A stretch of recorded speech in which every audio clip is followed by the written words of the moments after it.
Hola amigos y amigas, ¿cómo están? Vamos a comenzar a leer el libro Somos polvo de estrellas.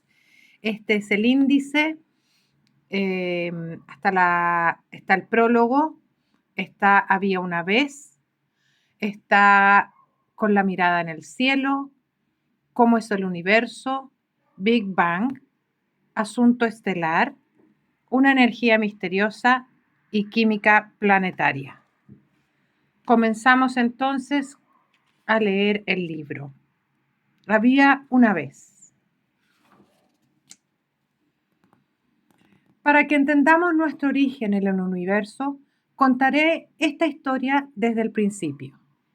Desde hace muchísimo tiempo, tanto que ya nadie sabe cuánto, los seres humanos nos hemos preguntado de qué está hecho todo lo que nos rodea, es decir, qué es la materia y cómo se pasa de un estado a otro, de líquido a sólido, por ejemplo.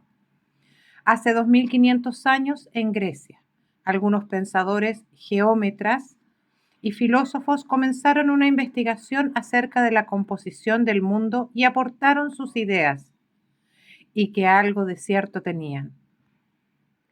Uno llamado Tales de Mileto dijo que el agua era el primer principio de las cosas, es decir, creía que todos los objetos materiales del mundo estaban hechos de agua, solo que en diferentes estados, líquida, sólida o gaseosa. Luego, otro llamado Anaxímenes dijo que todo estaba hecho de aire. Y Heráclito, de Efeso, por su parte dijo que el fuego era el origen de todas las cosas hasta que el político y filósofo Empédocles de Agrigento pensó que no tenía por qué tratarse de un solo elemento y postuló que el agua, el aire, la tierra y el fuego, mezclados, formaban todo lo que conocemos. Esta teoría de los cuatro elementos fue adoptada por el filósofo Aristóteles y se la consideró la verdad oficial. En Occidente, por casi 2000 años, pero antes de Aristóteles, en el siglo BAC, en el siglo V antes de Cristo. Los filósofos griegos Leucipo y Demócrito propusieron que la materia estaba constituida por pequeñas partículas indivisibles a las que llamaron átomos. Hoy sabemos que tenían razón. Efectivamente, la materia está constituida por átomos, pero al contrario de lo que ellos creían, estos no son indivisibles. Preguntas atómicas. Entendido, la materia está formada por átomos. ¿Pero qué es un átomo? Un átomo es una cosa muy pequeña, lo más pequeña que te puedas imaginar, más chico que una pulga o una mota de polvo, tan chico que no puedes verlo a simple vista ni con un microscopio a menos que sea uno muy profesional. Los átomos están formados por un núcleo atómico, constituido por protones y neutrones, y pequeñas partículas que dan vueltas a su alrededor, llamadas electrones. Todos estos elementos se mantienen unidos porque encierran mucha energía entre ellos. Ahí está el dibujito donde está el núcleo, el protón, el electrón y el neutrón. Eso es un átomo de carbono. Para hacernos una idea, podemos imaginar el átomo como un sistema solar. El núcleo del átomo sería como el Sol, el centro de nuestro universo, y los electrones serían el conjunto de planetas que da vueltas a su alrededor. Pero hay una diferencia.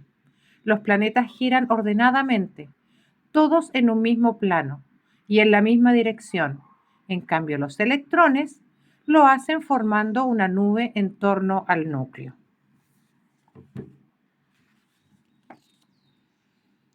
Aquí está el cuerpo humano. Tenemos fósforos, potasio, calcio, oxígeno, otros, carbono, hidrógeno y nitrógeno. Así estamos compuestos nosotros.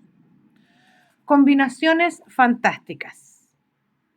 Cuando átomos del mismo tipo se combinan, dan forma a los elementos químicos. En la Tierra Hay una gran variedad de elementos químicos. Algunos son muy comunes y que puedes haber escuchado innumerables veces, como el oxígeno, el hierro, el calcio o el oro, y otros más raros como el uranio, el estroncio. Los elementos son como pequeños bloques de construcción de la materia y componen nuestro cuerpo y todo lo que nos rodea. ¿Todo, todo? Te preguntarás. Sí, absolutamente todo. Tu ropa, los muebles de tu casa, las plantas, el pan que comiste hoy en el desayuno y el bus en el que te vas cada día al colegio. Tómate un momento para mirar a tu alrededor e imagina la cantidad de elementos que dan forma a las cosas que se encuentran en tu pieza o en la cocina de tu casa. Si investigas un poco acerca de ellos, seguro te sorprenderás. ¿De qué elementos estamos hechos? Los seres vivos estamos compuestos por los siguientes elementos: un 65% de oxígeno, un 18% de carbono, un 10% de hidrógeno, un 3% de nitrógeno, un 1,5 de calcio, 1,2 de fósforo, 0,2 de potasio y un 1,1 de otros elementos, entre ellos el hierro y el sodio. Tabla elemental. El primero en ordenar los elementos químicos según sus propiedades fue el profesor y químico ruso Dmitri Mendeleev, nacido en 1834 y murió en 1907. Lo hizo en un cartoncito parecido a un tablero de ajedrez, pero con casillas de distintos colores que agrupan a los elementos por familias, relacionadas por su número atómico, número de protones en el núcleo. Según el sistema periódico de Mendeleev, todo lo que nos rodea está conformado por 92 tipos de átomos, desde el más simple, el hidrógeno, hasta el más complejo, el uranio. El neptunio 93 y el plutonio 94 fueron producidos en un laboratorio, pero también existen en la naturaleza, en especial el plutonio, en pequeñísimas cantidades. En cambio, los elementos que van desde el número atómico 95 hasta el 118 no existen en la naturaleza, sino que fueron fabricados en laboratorios por seres humanos. MD, Mendelevio. El elemento número 101 de la tabla periódica es un metal radioactivo obtenido artificialmente llamado Mendelevio, MD, como un reconocimiento al trabajo científico de Mendeleev. Esa es la tabla periódica de los elementos. Un origen explosivo. Todos los átomos del universo, los átomos del Sol y de la Tierra, los átomos de tu cuerpo y del mío, y hasta los de nuestro corazón y nuestros huesos, fueron fabricados muy lejos de la Tierra, algunos hace 13.800 millones de años, en una gran explosión conocida como Big Bang. Otros hace 10, 9 u 8 millones de años. Más adelante veremos dónde y cómo sucedió esto. Otro capítulo, con la mirada en el cielo.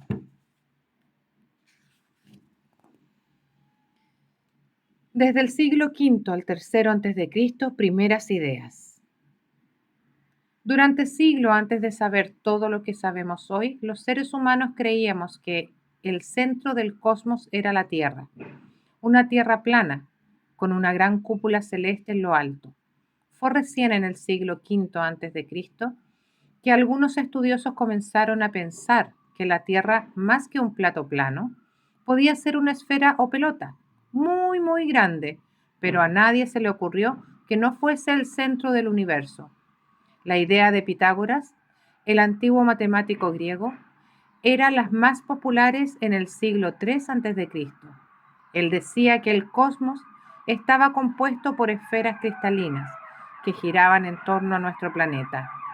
Cosmos en griego significa orden y belleza y es lo opuesto al caos. Sí, El mismo famoso teorema de Pitágoras que aprendemos para calcular las medidas de un triángulo rectángulo. Siglo II. Todo gira a nuestro alrededor. Basado en el trabajo del griego Hiparco de Nicea, el astrónomo alejandrino Claudio Ptolomeo elaboró una teoría matemática que permitía predecir las posiciones del Sol, la Luna y los planetas. Según él, la Tierra estaba inmóvil y era el centro del cosmos, y a su alrededor giraba el cielo entero cada 24 horas, y más lentamente. En comparación con las estrellas, giraban el Sol, la Luna y los planetas. Esta idea suya, conocida como teoría geocéntrica, fue la primera gran teoría científica de la historia y sin duda la más duradera. Los seres humanos nos la creímos durante 14 siglos. Siglo XVI. ¡Ey! No somos el centro del universo. En 1543, un matemático polaco llamado Nicolás Copérnico desafió la autoridad de Ptolomeo, Aristóteles y de la Iglesia Católica, al decir que en realidad el Sol era el centro del universo y la Tierra un planeta que gira sobre sí mismo cada 24 horas y alrededor del Sol en 365 días. Copérnico tardó casi 25 años en terminar su modelo heliocéntrico del universo y más de 100 años después, gracias a los estudios del físico inglés Isaac Newton, se comprobó que tenía razón. La Tierra no es el centro del cosmos. Por este descubrimiento, hoy es considerado el fundador de la astronomía moderna. No es fácil pensar distinto. El científico y teólogo italiano Giordano Bruno fue perseguido por la Iglesia Católica en Roma, por la luterana en Alemania y por la calvinista en Suiza, por afirmar que las estrellas son soles, que deben existir planetas en torno a las estrellas y posiblemente vida en esos planetas. En febrero de 1600 fue quemado en la hoguera por confrontar las antiguas escrituras y defender sus ideas.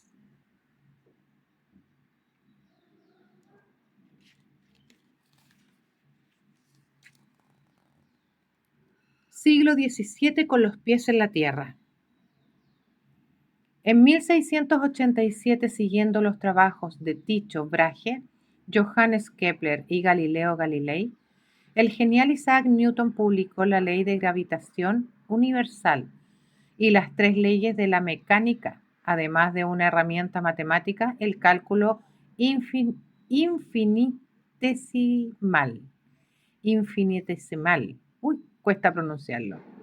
La ley de gravitación dice que todos los cuerpos se atraen con una fuerza proporcional al producto de sus masas e inversamente proporcional al cuadrado de la distancia que hay entre ellos. Gracias a esta fuerza invisible llamada gravedad, el Sol atrae a los planetas y los mantiene girando a su alrededor. La Tierra atrae a la Luna y la Tierra nos atrae a nosotros, determinando así nuestro peso.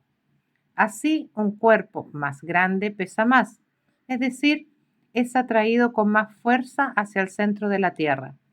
Si no fuera por la gravedad, todos, grandes y chicos, saldríamos disparados flotando por el espacio y no podríamos habitar este planeta. Esta fuerza es como un pegamento superpoderoso que nos mantiene anclados a la superficie terrestre. ¿Por qué la fuerza de gravedad no hace que los planetas se estrellen contra el Sol? Porque su movimiento es lo suficientemente rápido como para permitirles mantenerse en órbita, sin estrellarse o estar pegados a él como estamos nosotros a la Tierra. Si bien el Sol trata de comerse a los planetas, estos se van moviendo a tanta velocidad que el Sol solo logra desviarlos un poco haciendo lo que su órbita sea elíptica. Por un golpe en la cabeza. Se dice que Newton entendió el principio de la gravedad luego de que una manzana golpeara su cabeza, al estar sentado descansando plácidamente bajo un manzano.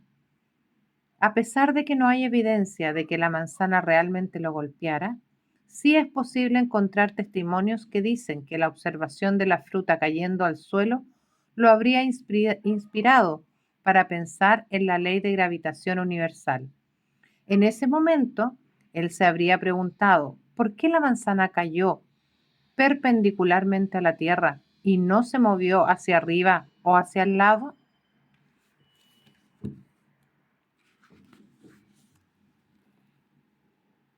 Esa gran estrella que nos da calor. La ley de gravitación universal de Newton dio origen a la mecánica celeste, un área de la astronomía que explica cómo se mueven los planetas y cometas en el sistema solar. Además, a partir de su obra se establece, ya sin dudas, que el Sol es una estrella, que junto con miles de millones de otras estrellas dan forma a un sistema estelar que llamamos Vía Láctea. La galaxia que habitamos y que probablemente has notado muchas veces al levantar la vista de noche. La Vía Láctea es esa franja blanquecina que vemos cruzar el cielo generalmente en los meses de invierno de nuestro hemisferio, junio y julio. ¿Y por qué láctea? Los antiguos griegos decían que era un camino de leche que había expulsado al cielo la diosa Hera al amamantar a Hércules, pero hoy sabemos que no se trata de leche, sino de 200 millones de estrellas. Sí, si repartiéramos las estrellas de la galaxia equitativamente entre todos los habitantes del planeta Tierra, recibiríamos 30 cada uno. Esta es la vista de la Vía Láctea en una noche de invierno desde el observatorio ALMA.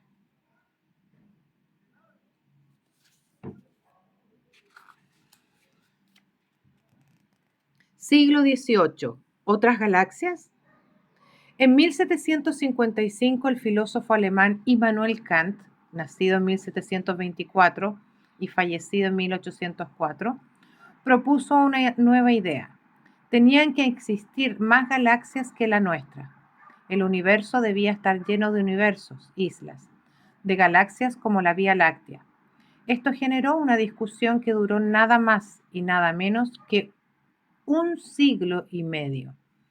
Durante ese tiempo, algunos astrónomos se dedicaron a tratar de probar o contradecir la idea de Kant.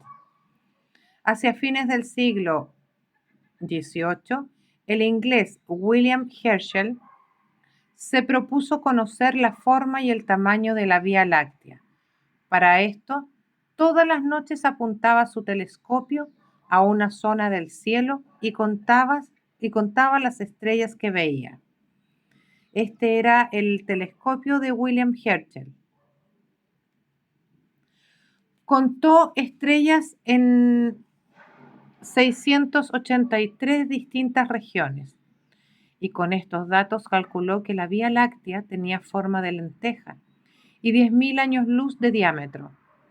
Herschel además descubrió, junto con su hijo John, más de 5.000 nebulosas, pero no pudo distinguir si pertenecían a la Vía Láctea o eran galaxias muy distantes.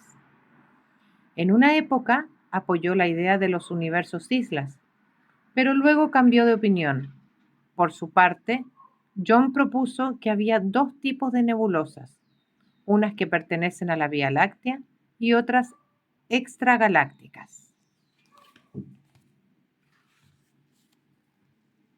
Vía Láctea. Más tarde, en 1916, Harlow Shapley afirmó que la Vía Láctea era mucho más grande de lo que se pensaba y que el Sol estaba muy lejos de su centro. La Vía Láctea que imaginó Shapley era gigante, de unos 300.000 años luz, achatada y con el Sol a mitad de camino entre el centro y el borde.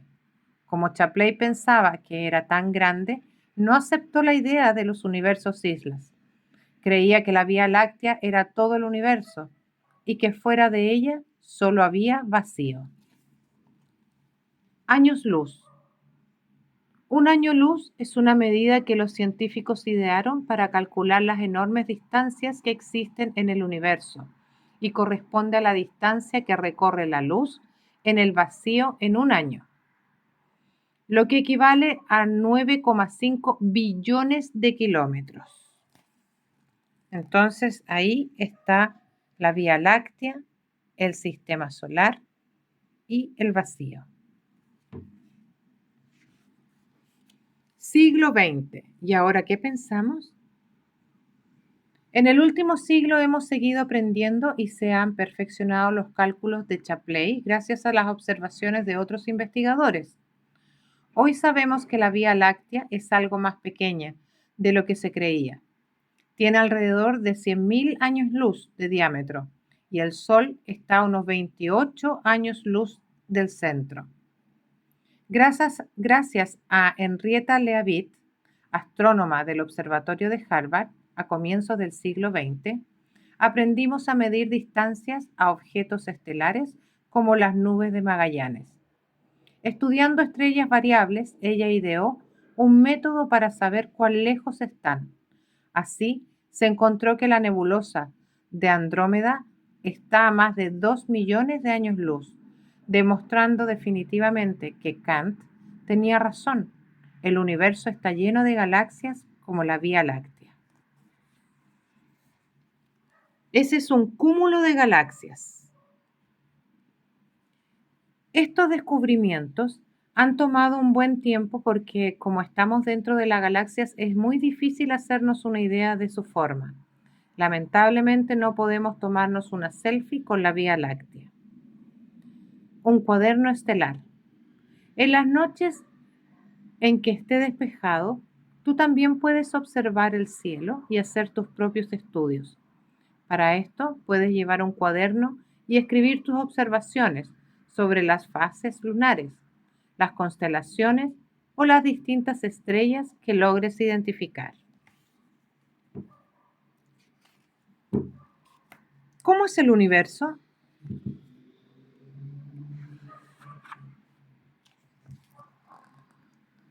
Bueno, hoy sabemos que vivimos en el quinto planeta más grande de los 8 que componen el sistema solar y que éste gira alrededor de una gran estrella que llamamos Sol.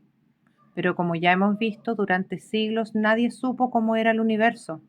Se discutía si era grande o pequeño, si tenía bordes o era infinito, y si se mantenía siempre del mismo tamaño o se estaba achicando o expandiendo.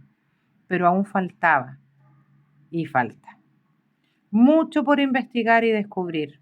A continuación revisaremos algunas ideas sobre el universo que han surgido en los últimos 200 años de investigación científica. Es estático. Gran parte de lo que hoy conocemos del cosmos se lo debemos a la obra de alguien del que seguro has oído hablar muchas veces, el físico alemán Albert Einstein. ¿Te suena conocido? Einstein dedicó toda su vida a hacerse preguntas y a estudiar los misterios del universo, y elaboró teorías que nos han permitido dar respuesta a inquietudes que nos han acompañado desde el principio de los tiempos. Teoría de la relatividad especial, 1905.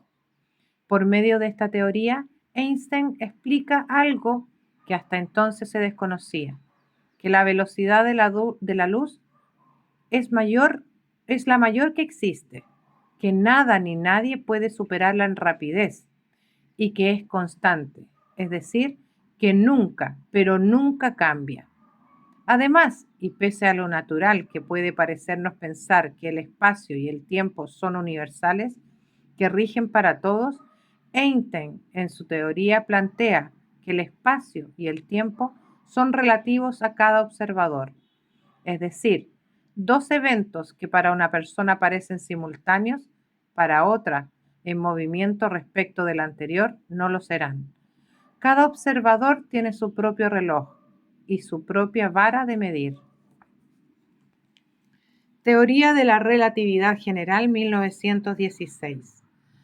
Luego de más de una década de trabajo, Einstein da a conocer una teoría que habla de movimientos acelerados.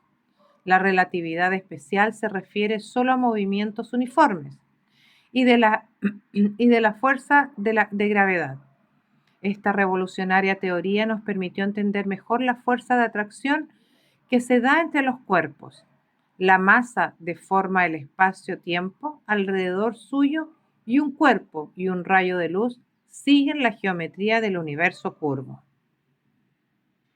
En 1917, Einstein publica un primer modelo del universo de acuerdo a su más reciente teoría. El universo, según Einstein, es estático, en equilibrio entre la relación de la gravedad y la fuerza repulsiva, representada por una constante que llamó como la letra griega lambda mayúscula. Es como un triangulito o una A sin el palito.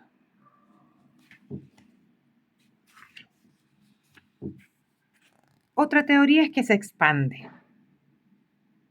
En 1925, el científico norteamericano Edwin Hubble logró fotografiar la nebulosa Andrómeda con el telescopio Hooker, que en esos años era el más grande del mundo, y se dio cuenta de que la distancia entre ella y nosotros era tanta que tenía que encontrarse fuera de nuestra galaxia, y que incluso lo más probable es que esta fuera otra galaxia. Tras ese descubrimiento, que comprobaba la idea de Kant, Hubble continuó investigando y tomando fotografías, ahora para medir las distancias entre las galaxias. Así se dio cuenta de que todas las galaxias se alejan de nosotros en la Vía Láctea y que mientras más lejos están, más rápido parecen alejarse, como si el espacio estuviese inflado. En otras palabras, comprobó que el universo no es estático, como afirmaba Einstein, sino que está en expansión. ¿Hay alguien ahí? Con la tecnología actual podemos ver que existen 100.000 millones de galaxias alrededor de nuestro, agrupadas en cúmulos, y que en cada una de ellas hay 100.000 millones de estrellas. ¿Cuántas estrellas habrían entonces en el universo? Aproximadamente 10.000 trillones de estrellas. Y si en cada estrella hay una media docena de planetas, deben existir muchos, pero muchos lugares del universo que pueden albergar alguna forma de vida y quizás vida inteligente, tal como aquí en la Tierra. Acá están los tipos de galaxias. Galaxias elípticas están en las zonas centrales de los cúmulos de galaxias. Galaxias espirales, como la Vía Láctea y Andrómeda, y galaxias irregulares, como las nubes de Magallanes. Estas pequeñas galaxias son satélites de la nuestra.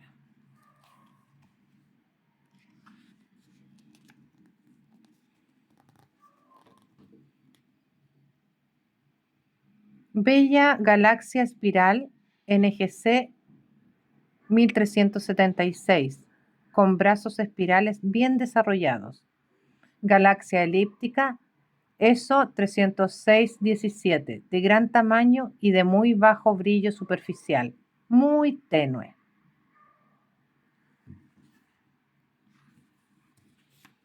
Otra teoría, cambia constantemente.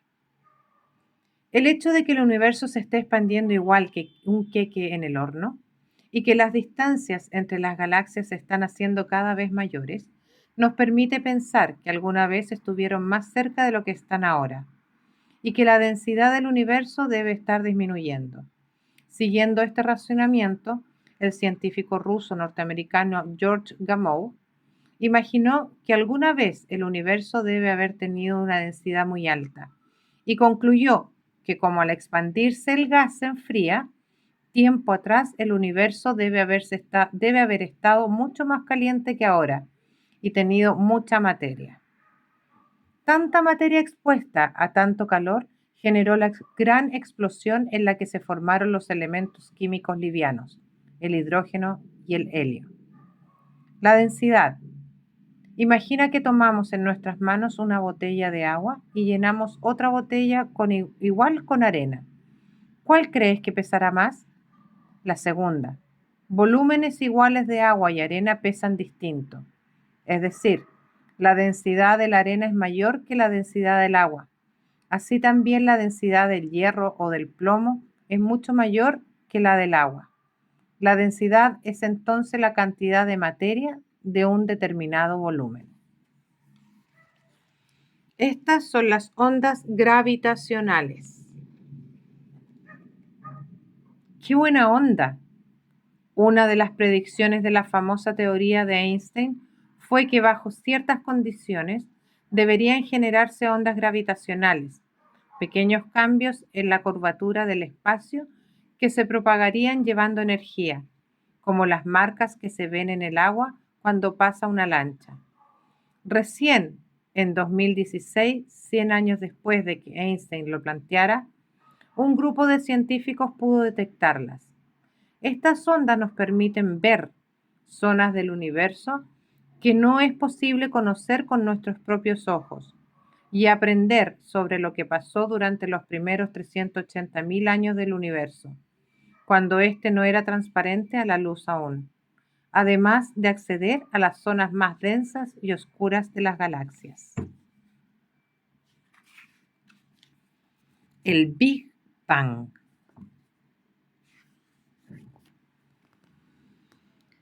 Todo lo que hay en nuestro mundo, el tiempo, el espacio y la materia, se generó a partir de esta gran explosión que ocurrió hace 13.800 millones de años, en el que fue el campanazo inicial del universo. Te preguntarás, ¿qué había antes del Big Bang? Y la respuesta es nada. No existe algo así como un antes del Big Bang, porque el tiempo empieza justo en ese momento. ¿Te lo puedes imaginar? Puede ser difícil de entender, pero tratemos de pensarlo de la siguiente manera. Imagina que viajamos por nuestro planeta camino al sur. Mañana estaremos más al sur. Ayer estuvimos más al norte. Continuando con el viaje hacia el sur, llegaremos finalmente al Polo Sur. Y cuando estemos allí solo podremos viajar hacia el norte, porque no existe al sur del Polo Sur. Asimismo, aunque intentemos viajar hacia atrás en el tiempo y retroceder hasta más allá del Big Bang, no hay un antes del Big Bang. Todas las líneas del tiempo comienzan en ese momento y conducen después de él. ¿Y por qué explotó? No se sabe realmente qué lo ocasionó, pero se cree que antes del Big Bang solo había un punto minúsculo, más chico que una pulga, y que sus componentes deben haber estado tan apretados y a tan alta temperatura que inevitablemente se terminó ocasionando una tremenda explosión. ¿Otras teorías? La teoría del Big Bang propuesta por el físico George Gamow en los años 40 y desarrollada por él y sus colaboradores durante años 50 es la más aceptada actualmente por los científicos sobre el origen del universo. Pero ha habido otras. ¿Las conoces? Buenos días, universo. Como veremos a continuación, para seguir de cerca el amanecer del universo es necesario descomponer el tiempo en pequeñísimos fragmentos. Como muchas cosas increíbles sucedieron en microsegundos, intentaremos ir paso a paso a la vuelta de las manecillas del reloj. Primeros segundos. Toda la materia del universo se creó en una minúscula fracción de segundo, a partir de la energía que estaba en el vacío en los primeros instantes después del Big Bang. Luego de la explosión, el universo se expandió rápidamente y el espacio y la materia comenzaron a crecer de manera descontrolada. Esto se conoce como inflación. La temperatura bajaba y muy rápidamente aparecieron partículas pesadas llamadas quarks y partículas livianas conocidas como electrones y positrones. En ese momento la materia estaba construida por partículas que se creaban y destruían entre ellas mismas, volviendo luego a transformarse en energía, aunque algo de materia quedaba en el universo en ese proceso de suma y resta. Minutos después, A medida que avanza el tiempo, la temperatura y la densidad del universo siguen disminuyendo y comienzan a surgir protones y neutrones. Estos son los componentes esenciales de los núcleos atómicos, ¿recuerdas? Después de 4 minutos de la gran explosión, ya es posible encontrar núcleos de hidrógeno y de helio -4. Ha pasado media hora. En ese momento las reacciones nucleares se detienen.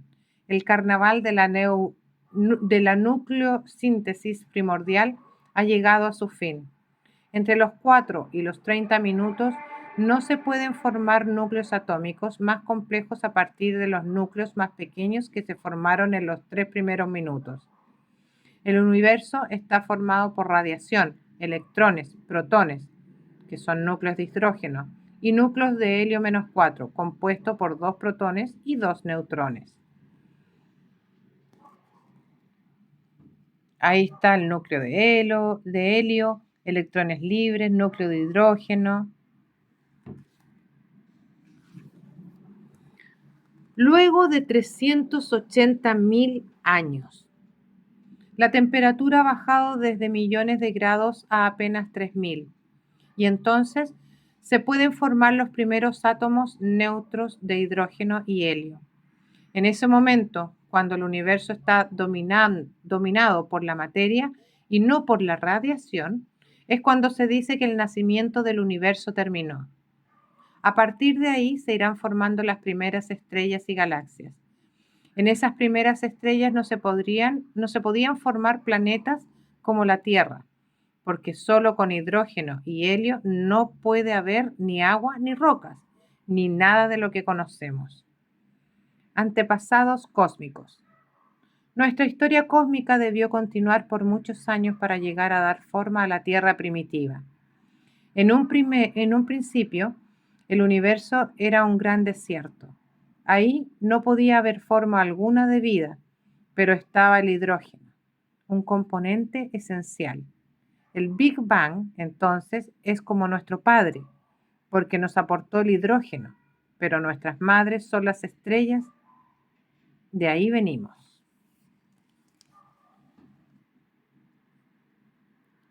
Hidrógeno y helio.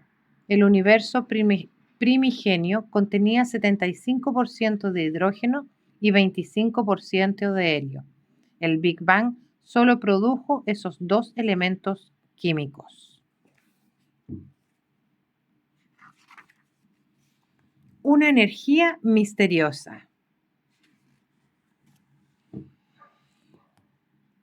En 1929, Edwin Hubble descubrió que el universo se expandía, es decir, que se hacía cada día más grande. Desde entonces, los científicos intentaron medir la velocidad a la que lo hacía. Era importante saberlo, porque si el universo se estaba haciendo cada vez más grande, existía la posibilidad de que lo estuviese haciendo tan rápidamente que no pudiese frenarse. Pero si, por el contrario, lo estuviera haciendo lentamente, entonces llegaría a un punto en el que se detendría y comenzaría a achicarse. ¿Qué pasaría con nosotros entonces? Para saber si el universo se expandiría para siempre o se detendría y luego se contraería, era necesario identificar cuánta materia había en un volumen de nuestro universo, es decir, su densidad crítica, que es el valor necesario para detener su expansión. Miren ahí el dibujo. Ahí está la edad oscura, el Big Bang, la inflación, primera estrella, las primeras galaxias, la Tierra, la línea de abajo es el tiempo y cómo está ahora. Modelo de expansión del universo. Hoy tenemos una idea bastante más precisa de la velocidad de expansión y también de la densidad del universo. En 1998, astrónomos de la Universidad de Harvard y de la Universidad de California pudieron confirmar que este crecimiento se está acelerando y que hoy crece más rápido que hace 3.000 millones de años. Pero, ¿cómo puede ser eso? Las fuerzas del universo. Si el universo hoy se expande más rápido, quiere decir que la fuerza de gravedad no es la única que interviene en el universo. porque esta es una fuerza atractiva que no permitiría que la expansión aumente, por el contrario, la gravedad sola la iría frenando. Entonces debe existir una fuerza de repulsión, que en esta etapa del universo está dominando a la fuerza atractiva. Durante los primeros miles de millones de años, la fuerza atractiva o fuerza de gravedad había ganado la lucha de fuerzas. Por eso la expansión del universo se estaba desacelerando. Sin embargo, cuando el universo cumplió 7.000 millones de años, las fuerzas atractiva y repulsiva se igualaron. La expansión dejó de frenarse y a partir de ese momento la repulsión le empezó a ganar a la fuerza gravitatoria. Hoy la vence con facilidad y la expansión se va haciendo cada vez más rápida. Ahí se ve cómo están peleando la fuerza repulsiva con la fuerza atractiva. Es como cuando vamos en un auto. Si la fuerza del motor que lo impulsa a salir de reposo es mayor que la resistencia del aire y del roce de los neumáticos contra el suelo, el automóvil acelerará. En cambio, si la resistencia del aire y del suelo vencen la fuerza del motor, el auto disminuirá su velocidad y se frenará. Esa enorme oscuridad. La fuerza repulsiva proviene de una energía que estaría asociada al espacio vacío, a la que se la ha llamado energía oscura. Aunque la verdad es que no hay energías claras o oscuras. Su nombre solo sirve para explicar que no entendemos nada de su naturaleza. Según los estudios de supernovas de los científicos de las universidades de Harvard y California, esta energía no solo existe, sino que es por lejos la más abundante en nuestro universo. El 68%, más de la mitad de la energía, es oscura. No hay energía oscura dentro de la galaxia, sino intergalácticamente. Ahí se acumula y va dándole empujoncitos a los cúmulos de galaxias, haciendo que el universo se expanda más rápidamente. Pero no solo existe una energía oscura, sino también una materia oscura. Hace mucho tiempo, mientras estudiaban el movimiento de las estrellas en las galaxias cercanas y en nuestra galaxia, los astrónomos descubrieron que debía existir mucha más materia que la que compone las estrellas y las nebulosas. Como no brillaba, la calificaron también como oscura. Esta materia está presente en grandes cantidades en cada galaxia y también en los cúmulos de galaxias, como enormes nubes difusas que contienen estrellas y materia ordinaria o normal.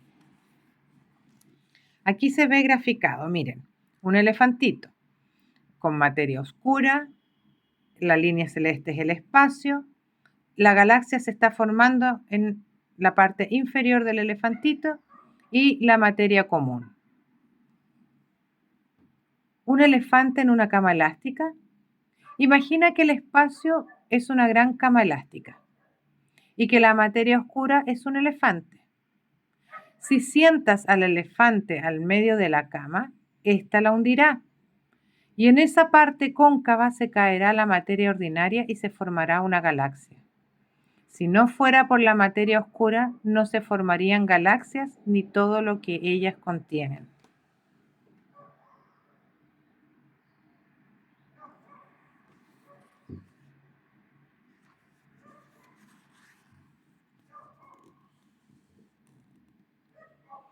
«27% materia oscura».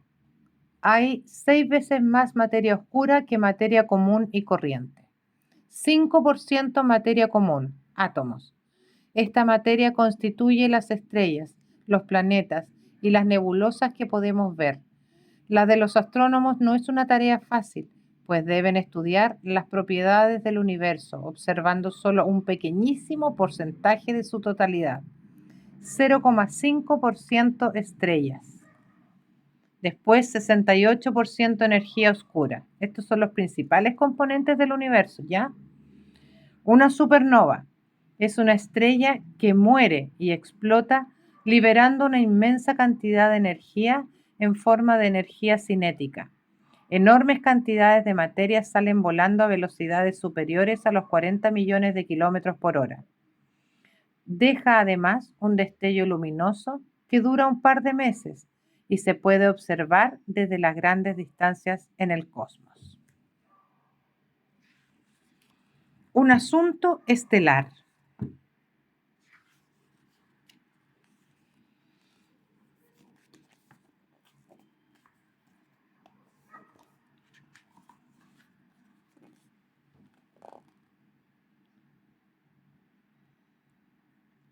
Aquí podemos ver un protoestrella, una estrella como el Sol, una enana blanca, una nebulosa planetaria, una gigante roja y una enana negra.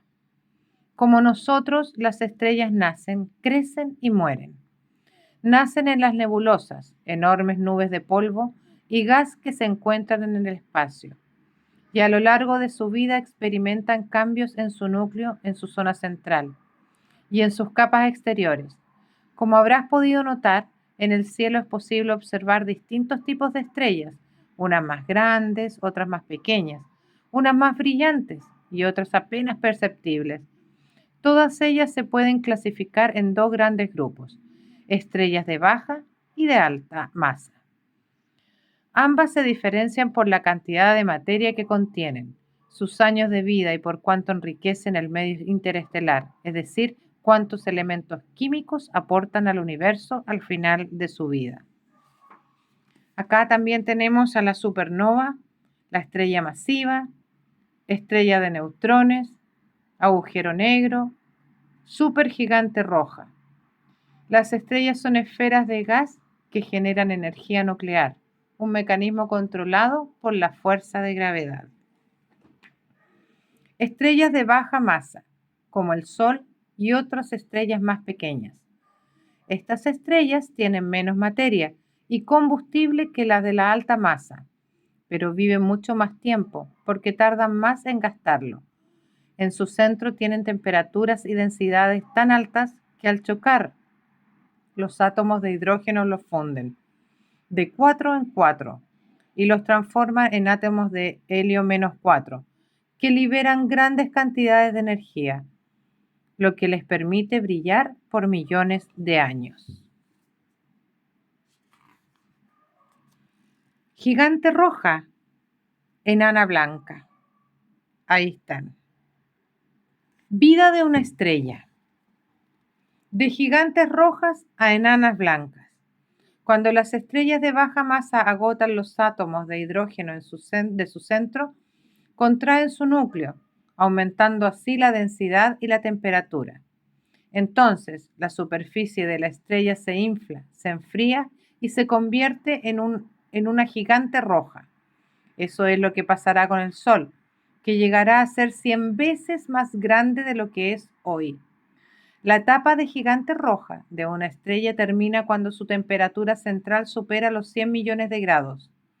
En ese momento, la estrella empieza a quemar helio en vez de hidrógeno, que es el combustible que la mantuvo con vida durante 10.000 millones de años. 3 núcleos de helio -4 se transforman en un núcleo de carbono -12. Durante este proceso, la estrella se achicará y luego crecerá nuevamente hasta que finalmente su corazón, ya sin reacciones nucleares en su interior, cobrará vida propia y se separará de sus capas externas, convirtiéndose así en una estrella enana blanca. Este fenómeno será visto como una nebulosa planetaria. Las nebulosas planetarias contaminan el universo con helio, carbono y algo de oxígeno y nitrógeno fabricado en su interior.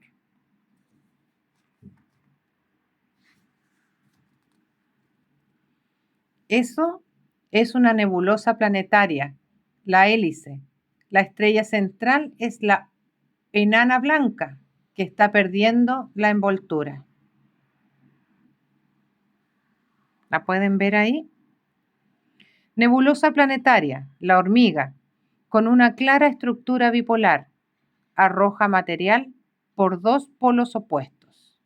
Entonces tenemos la nebulosa planetaria, que se llama la hélice, y tenemos la nebulosa planetaria La Hormiga.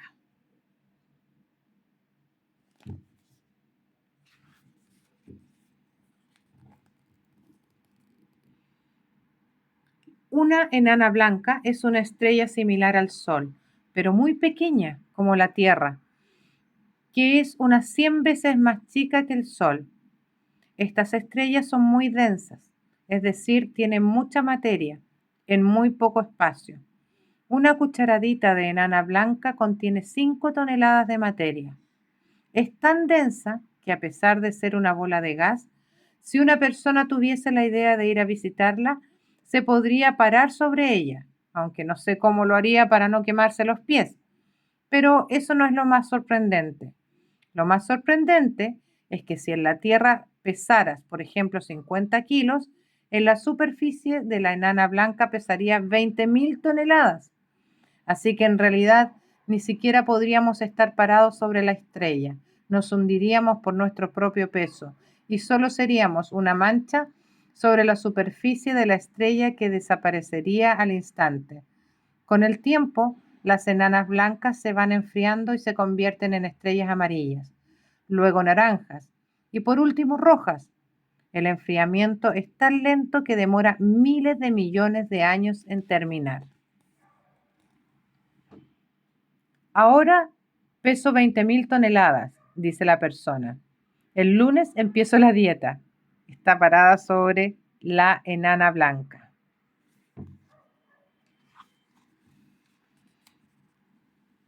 El Sol, protagonista de nuestra galaxia. ¿Te has dado cuenta de que si te acercas a una estufa recibes más calor y si te alejas sientes mucho menos? Imagina entonces la energía que debe tener el Sol para que aún estando tan pero tan lejos nos llegue su calor. El Sol está a 150 millones de kilómetros de nuestro planeta, pero su energía equivale a las de miles de millones de centrales eléctricas de las más avanzadas del mundo. Por eso, a pesar de la distancia, es tan importante en nuestras vidas. Si sacamos la cuenta, el Sol lleva 4.600 millones de años dándonos luz y calor. Pero ¿por qué será que no se enfría o se apaga? Si fuera como una fogata alimentada de madera, carbón o combustible, el Sol quemaría toda su masa en menos de 200 años. Entonces, ¿de dónde saca el Sol esa enorme cantidad de energía? Proviene de su mismo centro, de la energía nuclear que transforma la masa en energía. Como cualquier estrella, el Sol está formado por un núcleo, un manto y una atmósfera.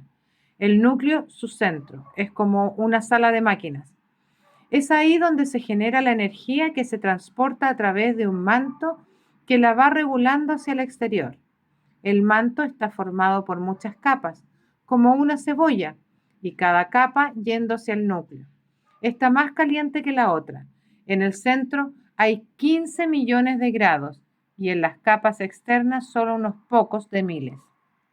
Así, al pasar por esas capas, la energía del Sol va suavizándose hasta salir por su superficie, la atmósfera de la estrella, como inocentes rayos de luz solar, aunque no tan inofensivos como parecen, si pensamos en lo que puede hacerle a nuestra piel.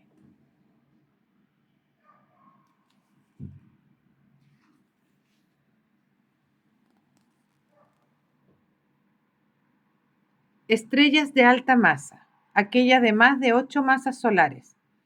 Hay muchísimas estrellas de baja masa, en cambio hay muy pocas de alta masa. Estas últimas inician su vida igual que las primeras, queman hidrógeno en helio y cuando se agota el hidrógeno contraen su núcleo y comienzan a transformar helio en carbono. Al agotarse el helio, su núcleo de carbono se achica y gracias a su mayor masa pueden subir su temperatura central hasta provocar nuevas reacciones nucleares. Al contener tantas partículas, al núcleo se le hace difícil mantener todo unido y la estrella deja de producir calor. Su corazón se enfría repentinamente y la estrella explota como una supernova, dando forma a una estrella de neutrones o a un agujero u hoyo negro. Más vale no acercarse. Un hoyo negro es un objeto astronómico muy extraño que surge de la implosión de una estrella de alta masa. Es muy compacto y en su interior reina la fuerza de gravedad. Nada puede escapar de él, ni siquiera la luz. Por eso se les llama hoyos negros. Si algo o alguien se acerca a ellos, jamás volverá a nuestro universo. Una implosión es un fenómeno extraño. Es una explosión, pero hacia adentro. Las estrellas están en equilibrio entre la fuerza de gravedad que las quiere contraer y la fuerza de presión del gas que las quiere expandir. Si la presión desaparece súbitamente, gana la gravedad desplomando a las estrellas en un violento movimiento. Cuando llega toda la materia al centro, la estrella rebota y entonces explota. Acá hay otro dibujo explicativo. Está la estrella, carbono, nitrógeno, uranio, silicio, calcio, hierro, muchos otros elementos. Y está la supernova también compuesta por elementos.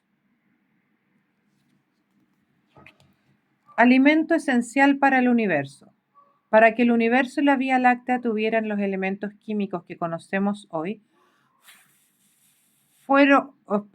para que el universo y la Vía Láctea tuvieran los elementos químicos que conocemos hoy, fueron fundamentales las estrellas de muy alta masa, que se cree eran muy abundantes entre las primeras estrellas que se formaron en el universo. Luego, cuando las nubes interestelares empezaron a contraer elementos químicos pesados, estos ayudaron a la formación de estrellas de baja masa. Las estrellas masivas son las grandes fábricas de los elementos químicos pesados, desde el carbono hasta el uranio, y las supernovas son las fuentes que nutren al universo. Cuando muere una estrella masiva, se inyectan al espacio interestelar en millones de toneladas de desperdicio que resultan de las reacciones nucleares en el interior de la estrella: carbono, nitrógeno, oxígeno, silicio, aluminio, calcio, hierro y hasta el uranio. Actualmente en una galaxia como la Vía Láctea se forman muy pocas estrellas por año. En un siglo se forman varios cientos de estrellas, pero uno o dos tan grandes como para explotar como supernovas. En nuestra Vía Láctea se producen un par de supernovas por siglo, quizás 3. Por eso, en la actualidad el enriquecimiento químico es muy, pero muy lento. Sin embargo, esto no siempre fue así. Cuando la galaxia era joven, deben haberse formado 10 veces más supernovas por siglo, alrededor de una cada 5 años. Esta es la nebulosa del Cangrejo, remanente de la supernova, observada por astrónomos chinos en el año 1054. Y al ladito, al observar las estrellas, las Tres Marías son estrellas muy populares en el cielo del verano austral. ¿Puedes encontrarlas en la constelación de Orión? Ahí tienes que identificar las Tres Marías. Química planetaria.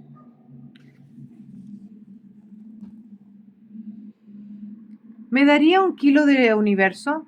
Sí, claro. Aquí tienes 740 gramos de hidrógeno, 240 gramos de helio y 20 gramos de otros elementos químicos. La composición química de nuestra galaxia ha cambiado muy poco desde el Big Bang.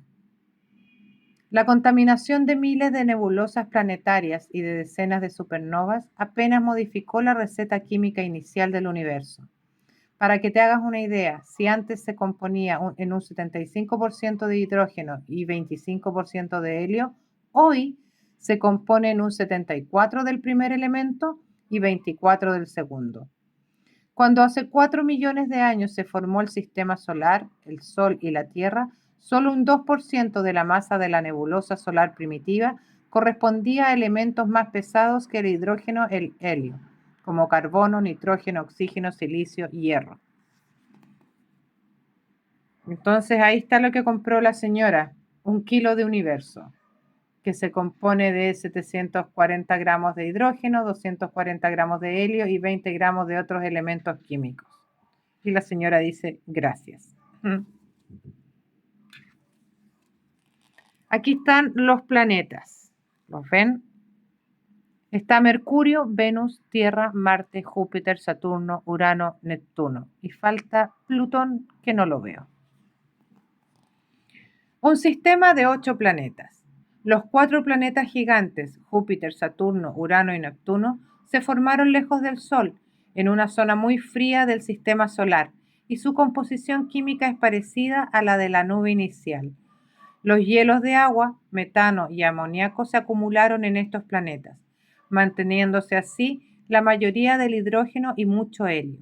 La temperatura actual de la zona de Júpiter es de 150 grados bajo cero y en Neptuno de 220 grados bajo cero. En una zona más cercana al Sol, el helio pasó de sólido a gas debido a la radiación y solo quedaron los materiales menos volátiles. Es por esto que los planetas Mercurio, Venus, Tierra y Marte son rocosos y densos, y mucho más pequeños que el resto. Las temperaturas en estas partes son muy altas, van desde 400 grados o más en Mercurio hasta 10 grados bajo cero en Marte. Es como el trópico del sistema solar. ¿Sabías que hasta el 2006 Plutón era considerado por la mayoría de la comunidad científica el noveno y más pequeño planeta del sistema solar? Pero desde el 24 de agosto de ese año perdió esa categoría y la Unión Astronómica Internacional lo designó planeta enano, al igual que Ceres, Haumea, Makemake y Eris. Nuestra Tierra. Los elementos químicos que forman hoy la Tierra son los mismos que estaban en los comienzos del sistema solar. Todo lo que hay en nuestro planeta viene de ahí. Su corteza, las plantas, los seres vivos e incluso nosotros, los seres humanos. Los átomos de calcio de nuestros huesos, los átomos de carbono y de nitrógeno de nuestro cuerpo y el oxígeno y el hierro de nuestra sangre se fabricaron al interior de una estrella. Luego viajaron en una supernova y contaminaron el medio interestelar, y con ello enriquecieron químicamente la nebulosa solar primitiva. Nuestro cuerpo está constituido principalmente por moléculas de agua, que tienen 2 átomos de hidrógeno y que provienen de Big Bang. Sí, aunque parezca increíble, estas tienen una fecha de fabricación de 13.800 millones de años. Así también los átomos de calcio de nuestros cuerpos fueron fabricados hace 6.000 u 8.000 millones de años al interior de una estrella. Volaron a miles de kilómetros por segundo en la explosión de una supernova y hoy son nuestros huesos. A esto se refería el astrofísico Hubert Reeves cuando dijo que los seres humanos somos polvo de estrellas. Si las personas viniéramos con etiqueta como la ropa, la nuestra diría algo así como hecho en la Tierra, con componentes extraplanetarios. Somos extraterrestres de la cabeza a los pies. Una diminuta parte del cosmos. A pesar de que la ciencia ha demostrado que estamos estrechamente relacionados, la mayoría de los seres humanos sigue pensando en la Tierra como algo separado del cosmos. Pero no hay nada más equivocado.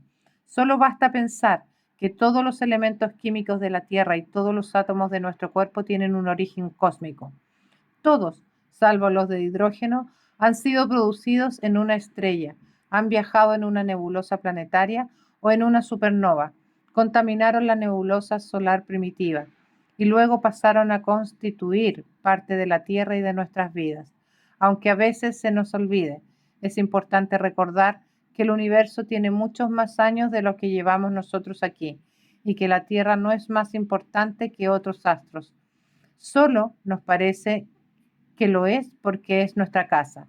Si pudiéramos verla desde las profundidades del sistema solar, solo veríamos un punto azul pálido, imposible de diferenciar de otros millones de puntitos.